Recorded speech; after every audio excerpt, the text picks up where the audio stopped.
Huh? Oh, didn't see you there. I was just doing my government homework because I forgot to do it last night. As a senior, education has become one of my biggest priorities and concerns. After all, this is my last free year of tuition. I'm actually about to go to school, and why don't you come with me? I'm going to ask around some of my peers and see what they think about what they want to do after high school. What are you going to do after high school? 4-year college. 4-year college.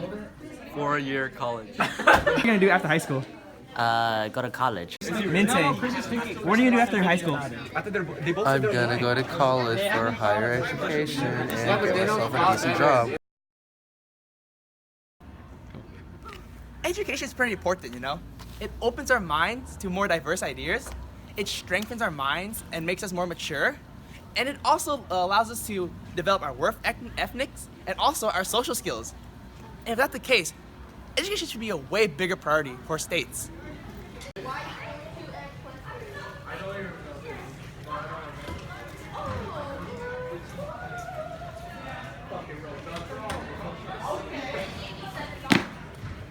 I left my homework at home! Hey, Mr. Bowie, how you doing? Hi, how are you doing? I'm good. Mr. Bowie, can you give the audience a quick introduction of what you do? So my name is Bowie. I'm a teacher at Tennyson High School. I'm actually the activities director. I've been teaching for 8 years, but if you include some other teaching experience I have, it would add up to over a decade. I taught in France, I did some student teaching, and I also, did I mention I'm the activities director at Tennyson High School, and I also teach for the Puente program, which is a college-going program for first-generation college students. So that's my deal. So, in my district, the Bay Area, there's like a huge urge where first-generation parents that come from that immigrate over to America, they're like, college is a priority for their kids. Why is that so? I think part of the American dream or mythos is that, you know, you can provide a better life for your children. And they see that happening through college as the easiest way for children or their children to get ahead, to have a stable and secure life, one that they probably didn't have, which is why they immigrated over to US in the first place. But I also think part of it is misled or misleading. When we think about college, we think of four-year colleges, except most people now realize four-year colleges take 5 years or sometimes 6 years. And obviously our economic system isn't really set up for every single person to go to college. And so, or a four-year college. And so there's this disconnect from, you know, we're gonna push all of our kids to go to a four-year college, and the reality that you don't necessarily need a four-year college degree in order to, you know, have a comfortable life, to live without financial worry. Community colleges are a great option, but because of the way, you know, the American dream is and what they've heard, so many parents push their students to go to a four-year college. And there's some valid reasons for that, because most careers do that make a lot of money do require some sort of post-secondary education, and a lot of them do require at least a bachelor's degree. But what we also know is that about 30% of careers and jobs that you can get with an associate's degree or a certificate from a community college actually make more than a bachelor's degree. Think about the plumber who gets a certificate through a trade or vocation. Think about IT compared to the liberal arts major who struggles to find, you know, make good money working in a nonprofit. Nothing against the liberal arts major, I'm an English major myself. But there is a reality that a lot of parents just think four-year college is the best route for every single person, and that's just not the case. Yeah, I actually agree with you, and that's why I was thinking that maybe the state of California should implement, like, you know, the A through G courses, the requirements for high school. I feel it would be more beneficial for high schoolers, especially in Bay Area too, that we have a mandatory college prep class that describes the different routes you take post-high school, such as, like, you know, military, trade schools, and of course four-year colleges, which would be the main priority. Yeah, I agree. That's actually so. Before I started teaching for the Puente program, which is that college and career readiness class, I actually taught a course for freshmen exclusively, and it was about college and careers. And we explored, what do you actually want to do? Do you have the finances to go to a four-year college, or does the career you want even require four-year college? The example I give is there was this girl who came to my class, and she's like, "I want to be a nurse, and I'm going to go to Stanford and become a nurse." And I just kind of said, "No, that's not going to happen. You're not going to go to Stanford and become a nurse." And she got really upset. "You don't know what I can do. You don't know what I'm capable of." And I'm like, "No, I don't. But Stanford doesn't offer a nursing program. It's just not going to happen." And so that's not to say that you can become a nurse without going to a four-year college. There's a lot of different levels for nursing, LV and RN, nurse practitioners, etc. And you probably should get your bachelor's degree, but a lot of students don't know their options.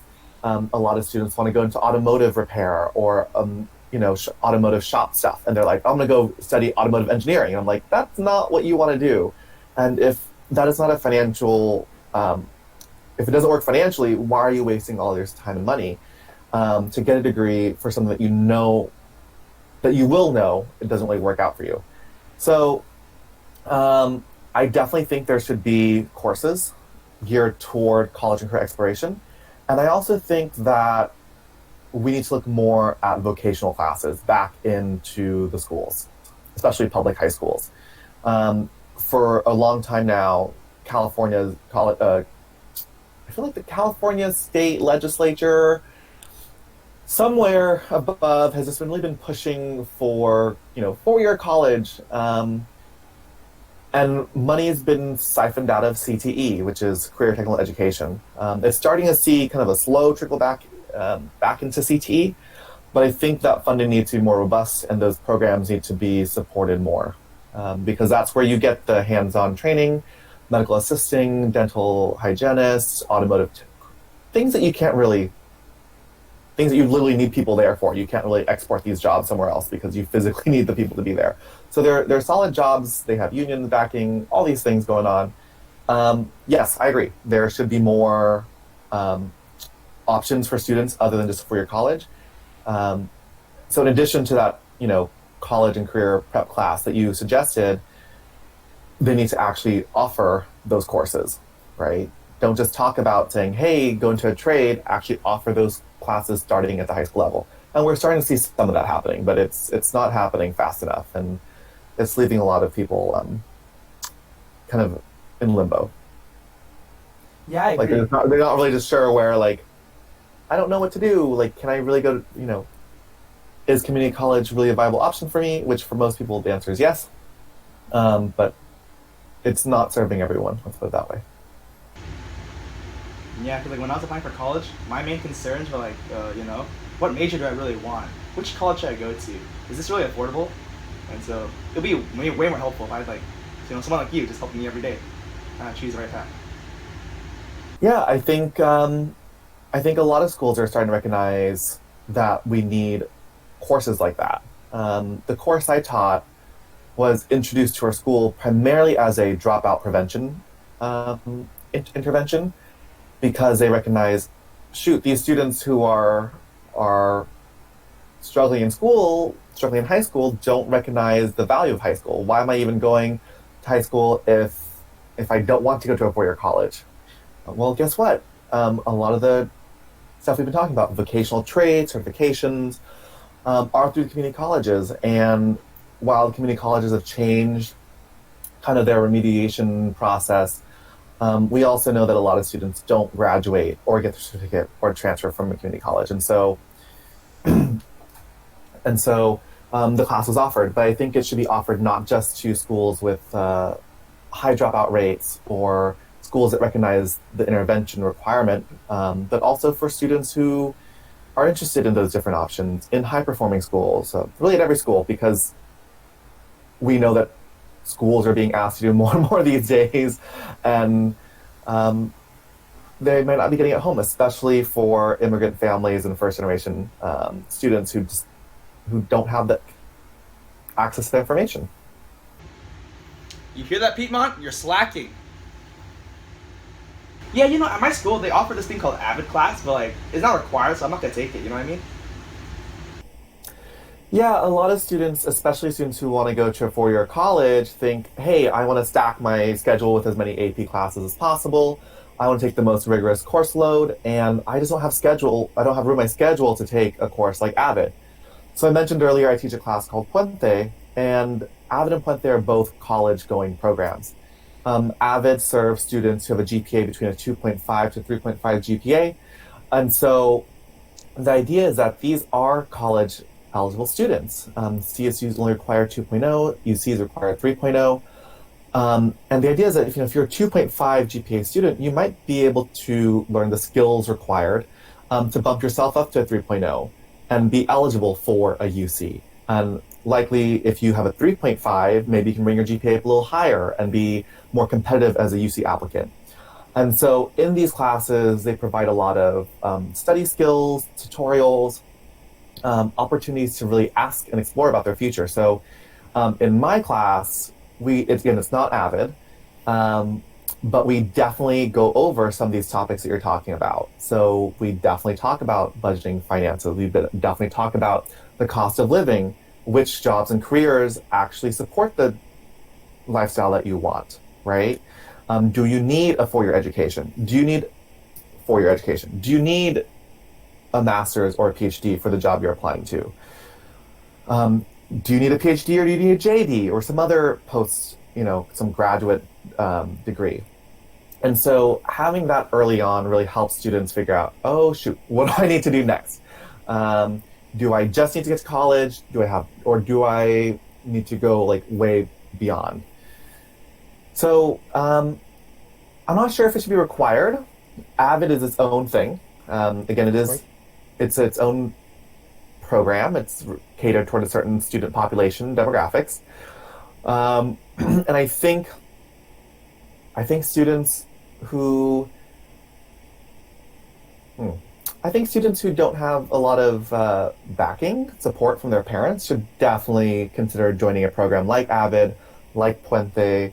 I'm not sure of other programs across the state that are similar, but I think for students who are in that range, whose parents can't help them necessarily because they are first-generation college students, or they will be first-generation college students, should join a program. That said, there's a really easy way to incorporate an Avid-like class or a Puente-like class into the school curriculum. In the state of California, health is a graduation requirement. Let me rewind. In the state of California, health is a graduation requirement. It is a one-semester class. What do you pair with that class for the second semester? So at my school, we did Prep for College, that class I was telling you about that does the college and career exploration. That's one really easy solution to incorporate a course like Avid that includes career exploration, college exploration, budgeting, finances, life skills, interviews, resumes, all the things that school doesn't teach you necessarily that you need to know in order to be successful when you leave high school. Make it a one-semester class and pair it with health. It worked really well at my school, and yeah, that was a great class to teach, and the students loved it. So I don't see why other schools can't incorporate that. I think right now the model is either some sort of like a driver's ed class or like a geography class, or you just kind of pick your own one semester elective. And I think while it's nice to give students that option to choose, hey, do you want to do art exploration, or do you want to do driver's ed, or do you want to do some other, course that you're interested in? Sometimes you need to make time and space for important topics like your future. And so that's an option. If students can't fit a course like Avid into their schedule, maybe the school can carve out a one-semester course. Do you think that California should implement what Texas does? Basically, Texas has this thing where they ask around big industries, like, what do you want in the future, in 10, 20 years? What kind of people do you need? And then they would gather the information, and then they would cater their whole education system based on that.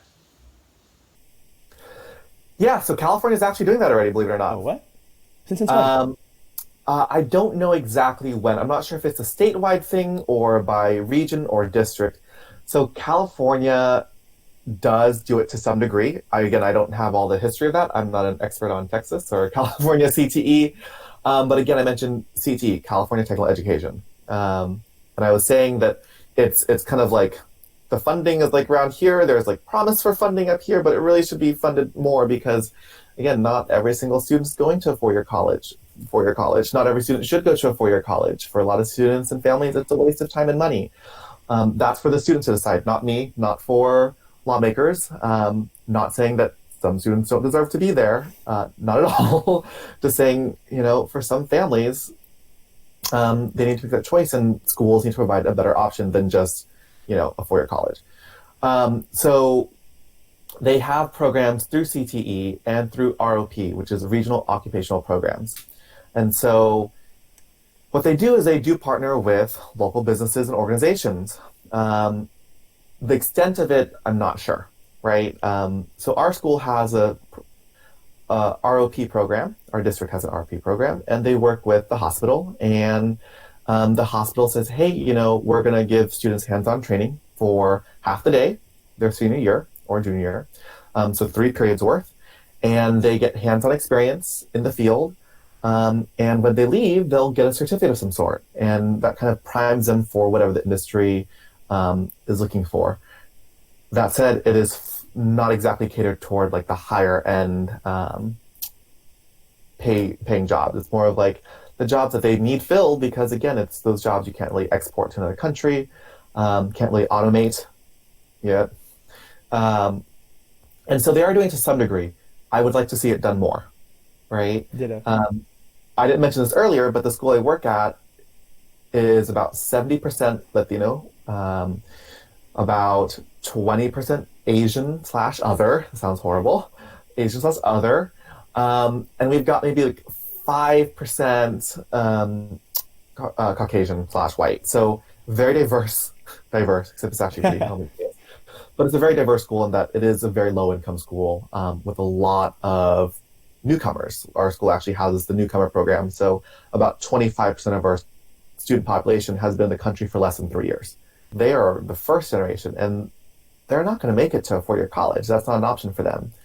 Well, there's a few, but for the majority of them, they're not going to make it to a four-year college. They simply don't have the English skills to succeed yet. They need to make money real fast in order to support their families. And so, yeah, there needs to be more integration between the colleges and high schools and the industry. And right now we see the model through ROP and CTE. But again, it needs to be more robust because there's a lot of students who could benefit from that and are not. California's graduation rate has gone up in the past few years. It's about 80% now. It used to be in the 75s. So while it's gone up, there's still about 20% of students who are dropping out of high school because they don't see it as valuable, because it's boring, because they don't see a connection between high school and their future. And if we offered more things like that, students would stay in school, and we can talk about the benefits of graduating versus dropping out, but there needs to be more funding. There needs to be more funding, period. California is really bad at funding its students. I mean, we're pretty liberal, so like, we take any kind of grants, like block grants, string it. Yeah, but California is like, in terms of per pupil spending, so the amount of money that the state of California's taxes is allocated per student. Oh, yeah. We are in the bottom. It's the last time I checked, we're like 45 or something, if even. But it's in the we're in the bottom 10 states out of 50 for funding. And you would think with the fifth largest economy and, extremely liberal legislature and governor, that we would spend more money for education on our students. Maybe we need Bush back, you know what I mean? Like the No Child Left Behind stuff for more money. So the No Child, where did you get the idea that No Child Left Behind provides more money for schools? I remember it's like if you have like higher test scores, then like you get paid more in a way, or the schools get more funding. So Where's that Obama? I don't remember. So, No Child Left Behind was under both the Bush and Obama administration. However, under Obama, it did change to the Every Student Succeeds Act, or the ESA, or ESSA. Not quite. They did. Here's a question for you. Why would high performing schools need more money? They really don't. That's what I'm saying. Right? So, with Every Student Succeeds, there is some money set aside for low performing schools, including mine. But that, I'm not sure if a federal solution is what we need in California. Yeah. Right? We can make things work with Every Student Succeeds, but I think California is in a unique position to do more, or do average. It's just average. I don't think No Child Left Behind is actually. There's so many other parts of No Child Left Behind that made no sense. All the testing. Well, Every Student Succeeds also has tons of testing, but there's a lot of things wrong with that. There's a lot of things wrong with Every Student Succeeds Act. I think we have to coexist with that, or whatever the federal government decides. We can advocate for different solutions, but I think in terms of California, there are state solutions that we can adopt. And also, California is often a leader in terms of policies, and so we should be more progressive about how we fund our schools, how we support the students who are dropping out, who graduate high school and aren't sure about what they want to do. There's a lot of options in California. I mean, we've got money. Why not spend it on something that is an investment? You're looking through liberal lenses in a way, right? So it's a little bit biased. We live in California. We're in the Bay Area. There is often a liberal lens. Let's take it to the opposite side, right? Okay. So, students who are struggling because of their parents, right? They're not getting support that they need. It's their own choice. Why do I need to support a school that my child doesn't go to, right? Why should my tax dollars be spent on this other school when it could be going to my own children or the school near me? Why can't we just give vouchers to everyone and have them choose the private school of their choice? And while I understand, especially if you're paying for private school, why should your tax dollars go to public schools? Like, it's not benefiting your children at all. Not benefiting. There is something about the social contract and societies we live in and supporting the people who are the least privileged. And so, if I think we still need to keep supporting and funding our children regardless. No, but thank you so much, Mr. Bowie. Your time was very appreciated. For my grades, of course.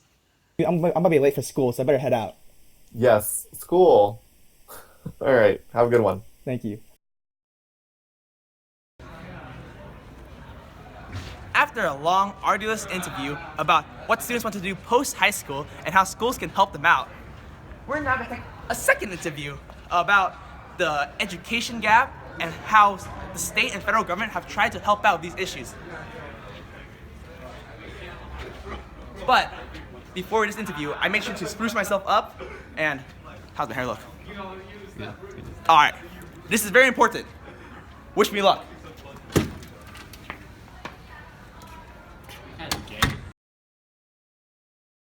Let's talk about a more fun topic, the education gap.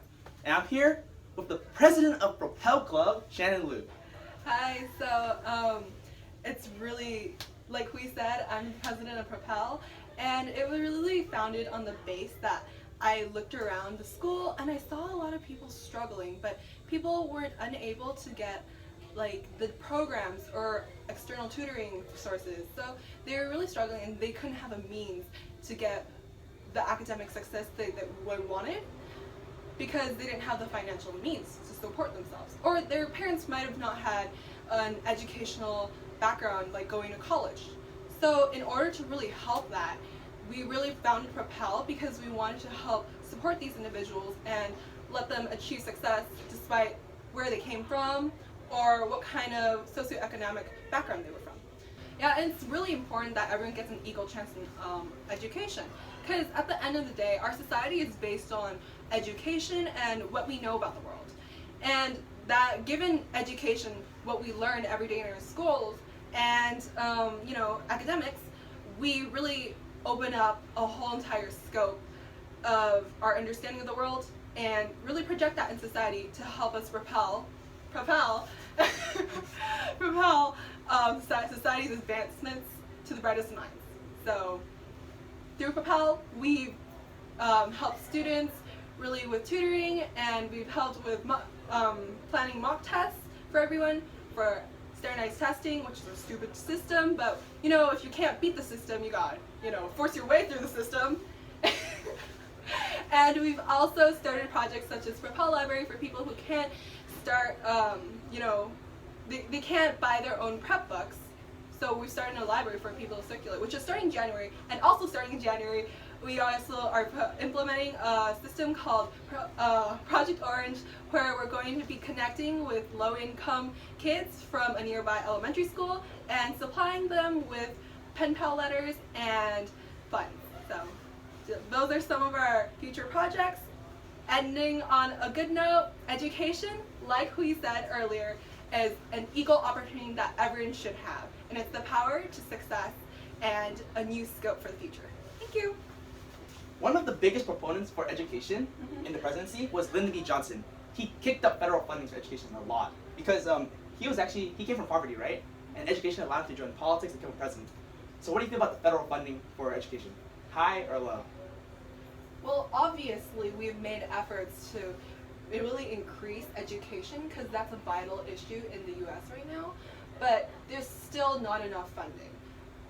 We can see that with a lot of teachers in your nearby. I trust that a lot of teachers have complained about their low income, that they receive less money than what is really worth their work.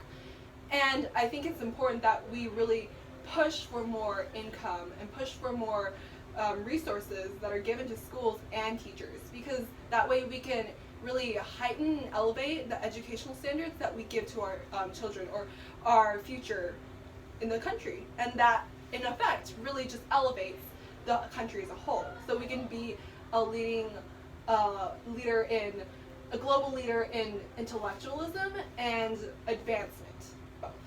Speaking of our place in the world, I heard that we have like this whole test with competing with other countries, and we were ranked pretty low, like in the world for education. Hence why Bush passed like all these legislation for education. One of his was the No Child Left Behind thing. No Child Left Behind Act, and basically this whole idea was like a bunch of standardized testing, and the idea is it was mostly focused for low-income schools, and the idea is if the students in those low-income schools get their grades up or the test scores up, then the funding for the school increases. How do you feel about that? Would that work? Personally, as a disclaimer, I don't really believe in standardized testing because I don't think it really encapsulates the whole scope of a whole person. That being said, I do think testing is a good numerical way to kind of gauge where a group is at. So I think it's a good idea that we kind of correlate like an increase in scores to more funding, but it's also unfair to people or groups who consistently do worse and not have enough funding. So I think we should definitely concentrate our resources in people who have lower scores, and if we see an upward trend, we should continue to really feed that. And if we don't see an upward trend, then we should really go back to the problem and ask ourselves what is the root of the cause, and try to work ourselves from that point on. One of the Obama administration's acts include the ESA, Every Student Succeeds Act, and the idea is that education should be equal for all social groups, and it's like just essentially he's pushing for equality for all. So, is this good or bad? Right. So, personally, I feel like that's a better system of really running our educational system, because that way we ensure that each child is receiving the same and equal treatment and amount of resources. If we went with Bush's way of education, sure, we can see an increase in scores and improvement in our educational standards in certain groups, but as I said, it would be only a select group of people. The people who fail would still continue to fail. And the small group of people who succeed, and we don't know if their success is determinant from their actual studying of the SAT, or they have external resources. Like, what I said, tutoring and outside, financial programs, which obviously cost a lot. So this could be propelled by the socioeconomic divide, which Obama is obviously trying to solve. So I think Obama's Equality Act is a lot fairer in regards to education, and it could really be a step in the right direction. One of the big issues concerning education is that people keep slashing our funding. But from what I heard from Ms. Mitchell, actually, she said that back when she was a student, on average, a student received 12K for each student, but now it's 8K per student. So, yeah, I guess that's first of all, that's bad, right? And then I think recently, or like somewhere during Trump's era, he slashed the federal budget for education again. So, this whole idea of money, right? Money is important, of course. We can't deny that, even though it shouldn't be our main priority. Right. But the idea is, I want to ask you this: how do you feel about tying teacher pay to student scores, or like setting an incentive? Like Obama did Race to the Top, whereas like if you implement Common Core, we'll give you grants. So how do you feel about like tying incentives into this whole education system? I think it's definitely beneficial, but it's like basically implementing a national system of the private school kind of structure where teachers are given higher pays so they can teach better or more in-depth material. On an idealistic view, that teachers shouldn't be able to do this because they should care about their passion for teaching for their students instead of monetary incentives. But on a realistic economical view, incentives matter, and I do think that could be a way to really boost teachers' motivation to really helping their students. You hear about the cheating scandal in Atlanta? Where like basically USC, but okay. I thought you meant USC. this is like 2015 or something. But basically, because of this whole teacher pay incentive, right? Groups of teachers in this certain school district would meet up and change the kids' test score answers, so then they'll get more money. Okay. If we're speaking on that kind of context, then I disagree. I really don't think, teachers should lower their standards. Ultimately, you're doing it for your personal benefit, and you're hurting the student that you're teaching. So that's not a valid reason for having monetary incentives. That kind of defeats the purpose of what we're trying to do with education in the end. Really just helping the student and paving a path for the future. So, no. Yeah. Thank you, Ms. Liu, for your input. I very appreciate it. Yeah, anytime. Well, that's my school day, but now there's one more part. I need to get to my extracurricular activities. And before I go, education rules this nation!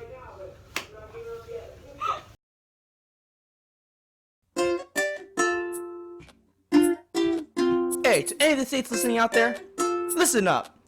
Take control to your own hand. What are you doing?